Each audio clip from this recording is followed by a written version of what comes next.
সাইমা, সাইমা,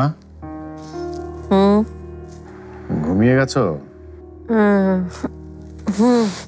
কি হয়েছে?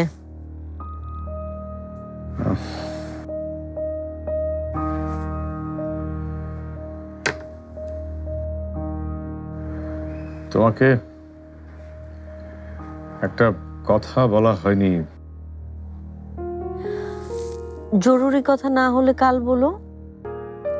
শোনো না, বশির ভাই বলছিল তার আত্মীয়র একটা ফ্ল্যাট ফাঁকা পড়ে আছে, 3 রুমের ফ্ল্যাট, রুমগুলোও বড় বড়, মানে বাসাটা নাকি সুন্দর। তো তো মানে বশির ভাই বলছিল যদি পছন্দ হয় তাহলে উঠে যেতে। আফজাল, আশ্চর্য তো, আমরা নতুন ফ্ল্যাট দেখে কি করব? না মানে বশির ভাই বলছিল যদি পছন্দ হয় তাহলে উঠে যেতে, ভাড়াও খুব কম। আশ্চর্য তো, এই বশির ভাইয়ের মাথা কি খারাপ হয়েছে নাকি? নিজেদের বাড়ি রেখে কেউ ফ্ল্যাটে ওঠে নাকি? আর তুমি ওখানে বসে কি করছো? ঘুমাতে আসো, আসো। আসলে আমি ভাবছিলাম যে প্রস্তাবটা আসলে খারাপ না। আমার অফিস কলিগরা সবাই তো ফ্ল্যাটেই থাকে, আমি একাই এরকম একটা পুরনো বাড়িতে থাকি। ধরো পারির বিয়ে হয়ে গেছে, পল্লবের বিয়ে হয়ে গেছে, কত মেহমানরা প্রায় সময় তো মাঝে মধ্যে আসবে। এই বাড়ির শ্বশুরবাড়ির কথাই চিন্তা করো না, যে ওরা কত আধুনিক একটা বাড়িতে থাকে, আমরাই শুধু এরকম একটা পুরনো বাড়িতে থাকি, এলাকাটাও।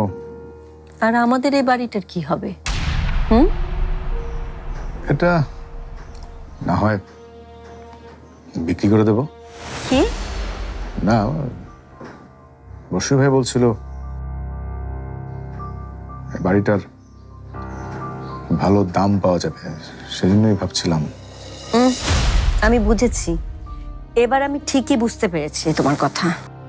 তুমি কি বুঝেছো তুমি? এই বশির ভাই তাহলে তোমার মাথায় এসব আজে বাজে জিনিস ঢুকাচ্ছে, আর তুমি বাসায় এসে এগুলো নিয়ে সারাক্ষণ ভাবছো। শোনো আফজাল, তোমাকে একটা কথা বলি, এই বশির ভাইয়ের থেকে দূরে থাকবা।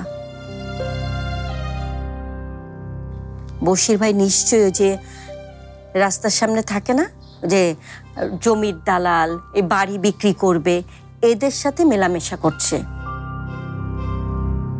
এখন তো ওই অলিতে গলিতে বাড়ির দালাল, জমির দালাল, নিশ্চয়ই বশির ভাই তাদের খপ্পরে পড়েছে। শোনো, তুমি আর এদের সাথে মিশবে না, বশির ভাইয়ের সাথে তো একদম মিশবে না।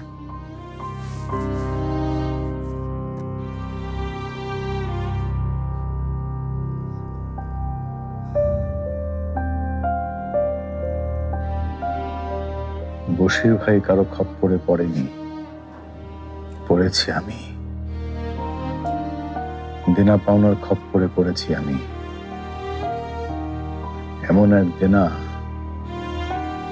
যা আমি যদি শোধ করতে না পারি হয়তো মরেও শান্তি পাবো না।